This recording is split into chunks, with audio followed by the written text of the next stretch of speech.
बिस्मिल्लाहिर्रहमानिर्रहीम। आज हम इल्मुल बलागा में इल्मुल बयान का मुकम्मल ख़ुलासा जो है ना वो पढ़ेंगे। यानी इल्मुल बयान का मुकम्मल हम जायज़ा लेंगे कि इल्मुल बयान में क्या है, और ये ख़ुलासा सुनने के बाद आप जो मर्ज़ी किताब आप पढ़ें, और आपको मैं ये गारंटी के साथ कहता हूँ कि ये समझ आएगी, आपको किताब समझ आएगी और आपको पता चलेगा कि आप जो है ना वो अभास जो पढ़ रहे हैं उनका आपस में रिलेशन और कम्बिनेशन क्या है। आपको मैंने बोला इल्मुल बलागा में 3 इल्म हैं, इल्मुल बयान, इल्मुल मानी और इल्मुल बदी। ये चीज़ें मैं बार बार रिपीट करता हूँ ताकि ये आपके दिमाग के अंदर घुस जाएँ। इल्मुल बयान में एक बात मुख्तलिफ़ अंदाज में करना सिखाई जाती है और बताया जाता है कि अरबी में एक बात मुख्तलिफ़ अंदाज में कैसे करते हैं। आज क्लियर हो जाएगा आपके सामने कि भी कैसे करते हैं, मैं मुख्तसर आपको बताऊंगा। और इल्मुल मानी में बात मौके माल के मुताबिक और इल्मुल बदी में बात को खूबसूरत किया जाता है। तो इल्मुल बयान का जो ख़ुलासा है, निचोड़ है, वो मैंने आपके सामने रख दिया। ये अहम अबहास हैं जो ये वाली हैं, जो यहाँ पे शॉर्टकट यहाँ पे मैंने लिखी हुई हैं। अब इन्हीं से मुतालिका बाज़ चीज़ें हैं जो मतलब वो किताबों में आती हैं, अदरवाइज़ जो मेन चीज़ें हैं वो ये हैं। ठीक, तो सबसे पहले इल्मुल बयान में आप ये देखेंगे दलालत की बास। क्या देखेंगे? दलालत की बास। दलालत का मतलब होता है किसी चीज़ का इस तरह होना कि उसके इल्म से दूसरी चीज़ का इल्म हो जाए। दलालत के ऊपर जो तफसीली बास है, जो तफसीली लेक्चर है, वो मैं आपको सेपरेट दे दूँगा कि इल्मुल मंतक वालों ने दलालत को किस तरह डिवाइड किया है। तो दलालत कहते हैं किसी चीज़ का इस तरह होना। मसलन आपका नाम लिया जाता है, तो आपका नाम लेकर जब कोई बंदा नाम लेता है, आप सामने ना भी हों तो ज़हन किधर जाता है? आपकी तरफ। तो वो लफ्ज़ इस तरह है कि जब उस लफ्ज़ का इल्म हुआ तो ज़हन आपकी तरफ ट्रांसफ़र हो गया। कलम, मार्कर, अब मार्कर ये आपके सामने है, मार्कर आपका ज़हन इसकी तरफ गया। अब मैंने इसको पीछे कर लिया, छुपा लिया, मैं कहता हूँ मार्कर। आपका ज़हन किधर गया? मार्कर की तरफ गया, लफ्ज़ मार्कर। तो ये है दलालत, यानी एक चीज़ के इल्म से दूसरी चीज़ का इल्म हो रहा है। फिर वैसे तो दलालत की और तकसीम है, यहाँ पे जो इससे मुताल्लिक़ा तकसीम है वो यहाँ पे मैंने लिखी हुई है। या तो ये होता है कि कोई भी लफ्ज़ है उसका पूरा माना मुराद लेते हैं, उसका क्या कहते हैं, क्या करते हैं? पूरा माना मुराद लेते हैं। या फिर ये होता है उस लफ्ज़ के माने के अज्जा होते हैं, उस लफ्ज़ के माने के अज्जा होते हैं। आप कोई एक जुज़ मुराद लेते हैं, आप एक जुज़ मुराद लेते हैं। या फिर ये होता है कि उस लफ्ज़ के माना जो होता है, माना उसके कुछ लवाज़िमात होते हैं। आप कोई एक लाजिम मुराद लेते हैं, आप कोई एक लाजिम मुराद लेते हैं। ये 3 सूरतें हो सकती हैं। आपने लफ्ज़ बोला और उसका पूरा माना मुराद लिया, ये पहली सूरत है। आपने लफ्ज़ बोला और उस लफ्ज़ का जो माना है उसका एक जुज़ मुराद लिया, ये दूसरी सूरत है। आपने लफ्ज़ बोला और आपने लफ्ज़ के माने का कोई लाजिम मुराद लिया, ये कौन सी सूरत है? तीसरी सूरत है। तो पहली सूरत को कहते हैं दलालत मुताबिकी। क्या कहते हैं? दलालत मुताबिकी। और दूसरी को कहते हैं दलालत तज़म्मुनी, और तीसरी को कहते हैं दलालत इल्तिज़ामी। क्या कहते हैं? दलालत इल्तिज़ामी। अब मैंने ये मिसालें दी हैं, ज़रा इधर गौर करना है, ये नीचे नहीं देखना। इंसान, इंसान का क्या मतलब? इंसान का मतलब है बोलने वाला जानदार, हयावानुन नातिकुन। अगर आप लफ्ज़ इंसान बोल के ये मुराद लें, इसको कहेंगे दलालत मुताबिकी। और अगर आप बोल के लफ्ज़ इंसान हयावान या नातिक मुराद लें, हयावान या फिर नातिक, क्योंकि पूरा माना तो हैवान और नातिक है ना। अगर आप एक मुराद लें, अगर आप एक माना मुराद लें, ठीक है, ये वाला ले लें या फिर ये वाला ले लें, तो इसको आप क्या कहेंगे? इसको आप कहेंगे दलालत तज़म्मुनी। और अगर आप हैवान नातिकुन जो माना है, बोलने वाला जो जानदार है, आप बोलने वाले जानदार हो, आप बोलने वाले जानदार हो, इल्म आपको लाजिम है, इल्म आपको लाजिम है, तो अगर आप इल्म मुराद लें तो इसको कहेंगे दलालत इल्तिज़ामी, दलालत इल्तिज़ामी। अब मैं मिसाल देता हूँ, एक किताब है, अगर किताब बोल के पूरी किताब मुराद लें तो ये दलालत मुताबिकी। अगर किताब बोल के किताब की अज्जा हैं, एक किताब की 10 जिल्दें हैं, मैं कहता हूँ फ़लाँ किताब ले आओ, और जो जिल्द हम पढ़ रहे हैं, अब आप वो मतलब है वो जिल्द लेकर आते हैं, वो पूरी किताब लेकर नहीं आते, तो ये है दलालते तज़म्मुनी। एक मुसन्निफ़, एक राइटर कंपटीशन में हिस्सा लेता है, ठीक है, और ये कहा जाता है किताबें, वहाँ पे किताबें मतलब है कि लिखी गई हैं, कंपटीशन है, वहाँ पे ये कहा जाता है कि जो फ़लाँ किताब है वो नाकाम हो गई, फ़लाँ किताब जीत गई। अब किताब के लिए जो लाजिम है वो है मुसन्निफ़। जब हम कहेंगे किताब जीत गई मतलब मुसन्निफ़ जीत गया, जब आप कहेंगे किताब फर्स्ट आई मतलब मुसन्निफ़ फर्स्ट आया, तो यहाँ पे लाजिम माना मुराद है। समझ आ रही है? तो ये जो दलालत की तकसीम है ना इल्म मंतक वालों ने की है, उनमें से मतलब है वो बेसिक ये करते हैं दलालत लफ्ज़िया, गैर लफ्ज़िया, फिर लफ्ज़िया में क्या कहते हैं वज़िया तबिया अक़लिया, गैर लफ्ज़िया में वज़िया तबिया अक़लिया, फिर लफ्ज़िया वज़िया में मुताबिक़त समझे, ये वो है। वो आगे से जो मुतल्लका जो है ना, जो इस इल्म से मुतल्लका जो बहस है वो मैंने यहाँ पे लिख दी है, बाकी तफसीलन मैं आपको बता दूँगा सेपरेट। अब यहाँ पर एक इशू है, आपको मैंने तारीफ़ लिखवाई थी इल्मुल बयान की, क्या तारीफ़ थी? उसूलुन व क़वाइदो युरफ़ु बिहा इरादुल मानल वाहिदि बितुरुक़िन यख्तलिफ़ु बादुहा मिन बादिन या अम बादिन, ठीक, फ़ी वुज़ूहि दलालतिल अक़लियति अला नफ्सी ज़ालिकल माना। मैंने यही कहा था ना कि भाई मुख्तलिफ़ तरीक़े होते हैं, बात से मुख्तलिफ़ होते हैं, किस में? दलालत अक़लिया में। तो मैंने कहा था दलालत अक़लिया की मैं वज़ाहत करूँगा, तो जब इल्मुल बयान की डेफिनेशन में दलालत अक़लिया बोली जाती है तो वो दलालत अक़लिया से मुराद दलालत तज़म्मुनिया और इल्तिज़ामिया है। अब आपको बात समझ आई है? ये मैंने इशारा दे दिया कि तज़म्मुनी और इल्तिज़ामी, इसको इल्मुल बयान वाले दलालत अक़लिया कहते हैं। जब आपको मैंने कहा था मैं वज़ाहत कर दूँगा, जब मैं डेफिनेशन वो मैं आपको बता रहा था, तो वो ये है कि जब वो दलालत अक़लिया बोलें तो उसका क्या मतलब है? दलालत तज़म्मुनी और दलालत इल्तिज़ामी। और दलालत तज़म्मुनी का क्या मतलब है कि आप लफ्ज़ बोलकर माने का एक जुज़ मुराद लें, और इल्तिज़ामी का क्या मतलब है कि माना मौज़ू लहू मुराद नहीं लेना। जैसे यहाँ पे इसका माना मौज़ू लहू ये है, इसका माना मौज़ू लहू ये है, आप माना मौज़ू लहू का लाजिम मुराद लें। जैसे मैंने मिसाल दी है, किताब का माना मौज़ू लहू किताब, लेकिन उसका लाजिम राइटर। किताब फर्स्ट आ गई, राइटर। समझ आ रही? किताब नाकाम हो गई, राइटर, क्योंकि राइटर कंपटीशन अब कम्पीट कर रहे हैं। समझ आ रही है? तो ये सबसे पहले दलालत की। अब यहाँ से एक चीज़ समझ आ गई कि इल्मुल बयान का मौजू दलालत अक़लिया है, दलालत अक़लिया है। अब दलालत अक़लिया में क्या कर सकते हैं आप? माना मौज़ू लहू का एक जुज़ और माना मौज़ू लहू से बाहर लाजिम मुराद ले सकते हैं। यहाँ से आपको बात समझ आ गई, ठीक है? तो इस सिचुएशन को कहा जाता है मजाज। इसको क्या कहा जाता है? मजाज। अगर मैं कलम बोलूँ, कलम मार्कर, और इससे मुराद यही लूँ, तो ये मजाज नहीं है। अगर मैं बोलूँ कलम और ये मुराद ना लूँ, इससे कोई और चीज़ मुराद लूँ, ये है मजाज। समझ आ रही है?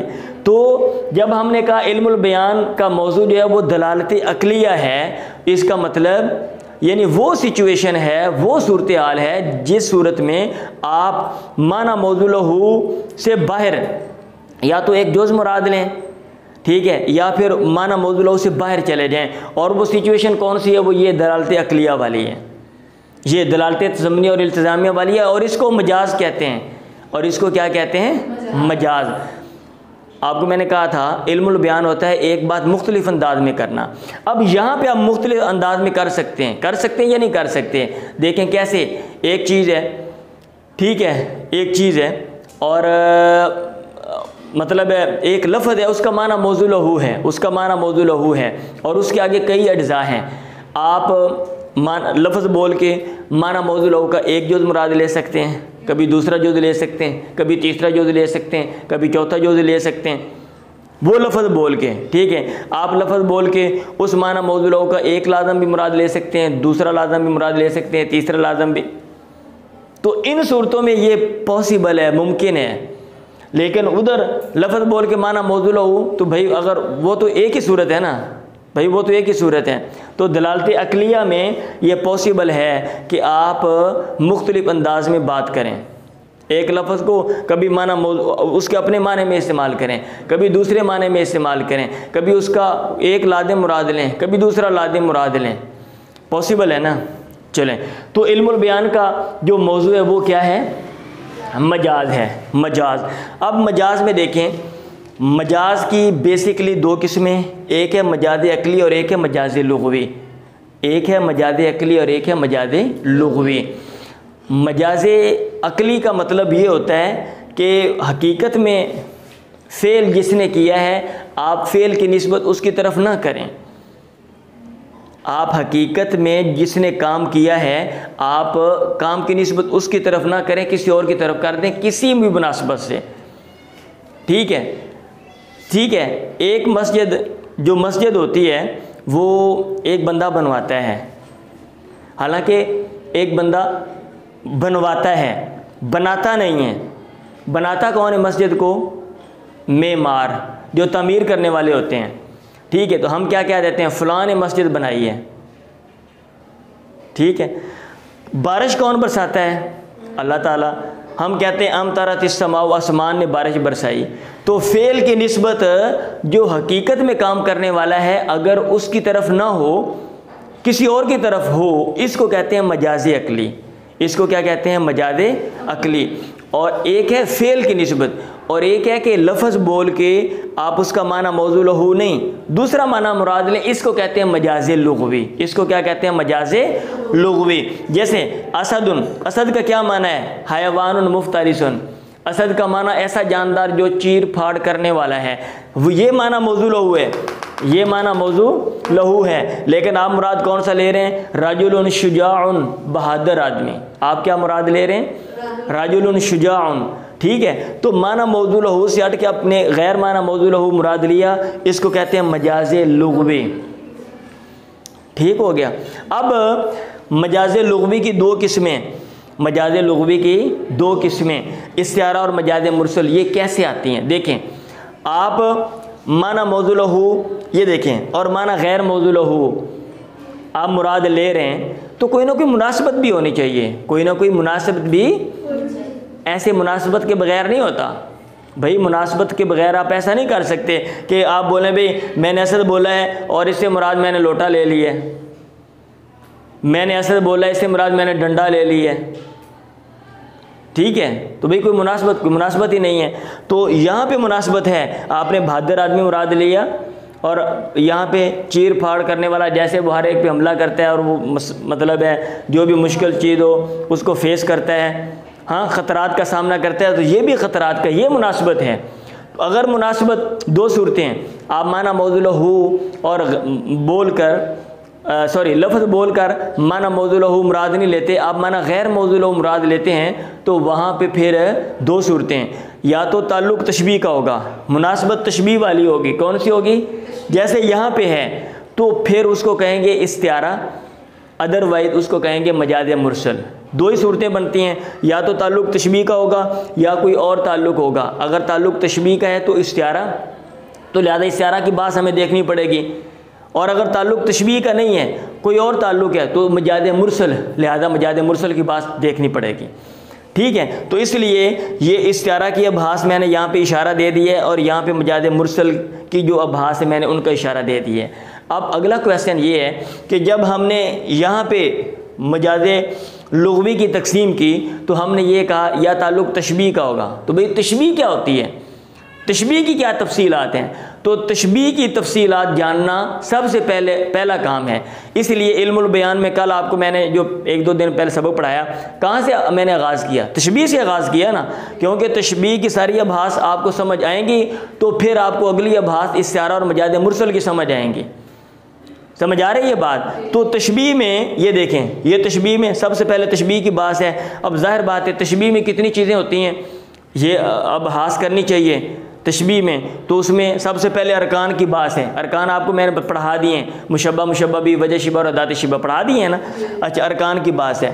फिर इन अरकान में से जो बाद हैं उसको मिस कर देते हैं, बाद को मिस कर देते हैं, हज़फ कर देते हैं। अरकान कितने? 4, मुशब्बा, मुशब्बा भी, वजह शिबा और अदात शिबा, इन दोनों को हज़फ कर देते हैं, इन दोनों को, ठीक है, हाँ जी। तो इस लिहाज से अगर अदात शिबा और वजह शिबा को हज़फ कर दें तो 4 सूरतें बनती हैं।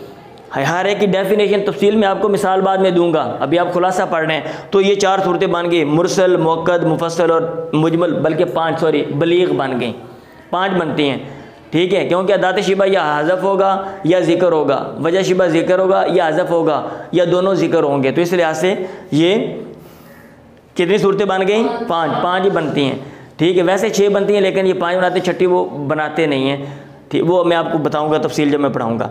अच्छा, फिर जब आप तशबीह देते हो तो या तो कभी ऐसा होता है मुशब्बा मुशब्बा बी को उल्टा दिया जाता है, ठीक है, तो ये तशबीह मकलूब बन गई, या आम तरीके को अपनाया नहीं जाता, ये भी एक मेथड है, वो तशबीह ज़िमनी है। या फिर जो है वजह शिबा है, वो एक मजमूई हैत होती है, जिसकी तरफ मैंने आपको पहले इशारा किया था, वो तशबीह तमसील बन गई। और अब मजमूई हैत नहीं तो तशबीह गैर तमसील है। तो ये तशबीह की 4 किस्में, ठीक है। ये तशबीह की बात आप पढ़ रहे हैं। फिर ये भी होता है, एक चीज़ को आप तशबीह दे रहे हैं तो वो तशबीह मुफरद है, एक मजमूई हैत को तशबीह दे रहे हैं वो तशबीह मुरक्कब है, ठीक है। फिर एक सूरत तशबीह में ये होती है कि बहुत से मुशब्बा और बहुत से मुशब्बा भी एक इकट्ठे आ गए। फिर उसमें 2 सूरतें हो सकती हैं, सारे मुशब्बा एक तरफ हो, मुशब्बा भी एक तरफ हो, या फिर हर मुशब्बा के साथ मुशब्बा भी, मुशब्बा मुशब्बा भी, मुशब्बा मुशब्बा भी। तो इस लिहाज से 2 सूरतें हैं, या तो मुशब्बा एक तरफ होंगे, मुशब्बा भी एक तरफ होंगे, या मुशब्बा मुशब्बा भी, मुशब्बा मुशब्बा भी, इस तरह। तो इस लिहाज से ये 2 किस्में बनती हैं। ये तशबीह की सारी आभास आपने पढ़नी है, समझ आ रही है। और तशबीह की बात पढ़ना क्यों ज़रूरी है? क्योंकि मजाज में हमने ये कहा था कि भाई इस्तिआरा में या ताल्लुक़ तशबीह का होगा, तो ज़ाहिर बात है तशबीह की अभास हमें आएंगी तो हम आगे चलेंगे ना। तो तशबीह में ये सारी अभास हैं। अरकान की बात है, अरकान को मिस कर दें तो कौन सी काइंड्स हैं, और फिर वो रवायती तरीके कौन से हैं और गैर रवायती तरीके कौन से हैं। फिर मुफरद मुरक्कब की बात है और मलफूब। और अब आपको समझ आ रहा है भाई हम किधर से किधर जा रहे हैं, ठीक है। फिर हम इस्तिआरा में चले जाते हैं। इस्तिआरा में तो इस्तिआरा में तशबीह की बात समझ आ गई। अगर माना मौजूल हो, गैर मौजूल हो में ताल्लुक़ तशबीह का हो तो उसको कहते हैं इस्तिआरा। उसको क्या कहते हैं? इस्तिआरा। तो सबसे पहले अरकान इस्तिआरा भी, हर इस्तिआरा में कितनी चीज़ें होती हैं। वहाँ पे क्या था? मुशब्बा मुशब्बा भी, वजह शिबा और अदात शिबा। और यहाँ पे क्या होता है? मुस्तार मिनहु, मुस्तार लहू, वजह शिबा, ठीक है, और जो है ना वो मुस्तार जो लफ्ज़ होता है। तो अरकान इस्तिआरा ये 4 हैं, ये बास है, ठीक। फिर आगे जब जो इस्तिआरा होता है उसमें मुशब्बा मुशब्बा भी में से एक को हज़फ कर देते हैं, एक को क्या कर देते हैं? हज़फ कर देते हैं। तो अगर मुशब्बा भी मज़कूर हो तो वो तस्रिया, और अगर मज़कूर ना हो तो वो मकनिया। ये सिंपल सी मैं बता रहा हूँ, डेफिनेशन ये नहीं है, थोड़ी सी लेंथी है, लंबी है। अच्छा, फिर आप जिस लफ्ज़ में इस्तिआरा लेकर आ रहे हैं, सुने, आप जिस लफ्ज़ में इस्तिआरा लेकर आ रहे हैं, या वो इसम जामद होगा या जामद नहीं होगा, तो इस लिहाज से असली और तबीयत 2 किस्में, ठीक है। फिर ये जहाँ पे इस्तिआरा है वहाँ पे जो मुशब्बा मुशब्बा भी हैं होते, इधर भी मुशब्बा मुशब्बा भी हैं, और भाई इस्तिआरा में भी मुशब्बा मुशब्बा भी वाला होता है। लेकिन तशबीह और इस्तिआरा में ये डिफरेंस है कि तशबीह में दोनों होते हैं, मुशब्बा मुशब्बा भी, और इस्तिआरा में एक को आप मिस कर देते हैं। इस्तिआरा में क्या करते हैं? एक को आप मिस कर देते हैं, निकाल देते हैं। कहते हैं शेर आ गया, ज़ैदुन कल असदी, ये तशबीह है, ज़ैद शेर की तरह है। जब आप बोलें शेर आ गया और मुराद ज़ैद लें तो ये इस्तिआरा है। समझ आ रही है? हाँ जी। अब अगर इनके मुनासबात मज़कूर हों, मुशब्बा मुशब्बा भी के मुनासबात, आपने कहा ज़ैद शेर की तरह है, ज़ैद से मुतल्लिक़ा बातें कुछ कर दी वहाँ पे कलाम में, शेर के मुतल्लिक़ा कुछ बातें आपने वहाँ पे मेंशन कर दी। तफसील बताऊँगा आपको बाद में, ये इजमाल में बता रहा हूँ, खुलासा बता रहा हूँ। तो फिर ये 4 सूरतें बनती हैं, मुतलक़ा, मुजर्रदा, मुरश्शा और मुवश्शा। लें जी, ये इस्तिआरा की बात है। आप तशबीह की बात पढ़ेंगे, फिर उसके बाद आप इस्तिआरा की बात पढ़ेंगे, और इस्तिआरा में अरकान इस्तिआरा पढ़ेंगे। फिर जो है ना वो मुशब्बा भी की सरात है या नहीं है, ये इस लिहाज से किस में पढ़ेंगे। फिर आप इसम जामद है या गैर जामद है, आप इस लिहाज से पढ़ेंगे। फिर मुनासबात मज़कूर है या नहीं है, आप ये बात पढ़ेंगे। हर एक के ऊपर तफसीलन मैं आपको बताऊँगा, मिसालें भी दूँगा, समझाऊँगा भी। समझ आइए बात। फिर उसके बाद आप चले जाएंगे किधर? हाँ इधर सॉरी एक चीज़ ये मिस कर दी। हाँ जो तशबीह की बात है इसमें एक और बात भी आती है, अगराज़ तशबीह की बात भी आती है कि तशबीह हम क्यों देते हैं, तशबीह हम क्यों देते हैं। फिर उसके बाद जो वजह शिबा है, जो वजह शिबा है, अरकान तशबीह कितने हैं? 4, मुशब्बा, मुशब्बा भी, अदात शिबा और वजह शिबा। वजह शिबा वो वसफ़ जिसकी वजह से वो जो दोनों में पाया जाता है, आप एक चीज़ को दूसरी चीज़ के साथ मिलाते हैं।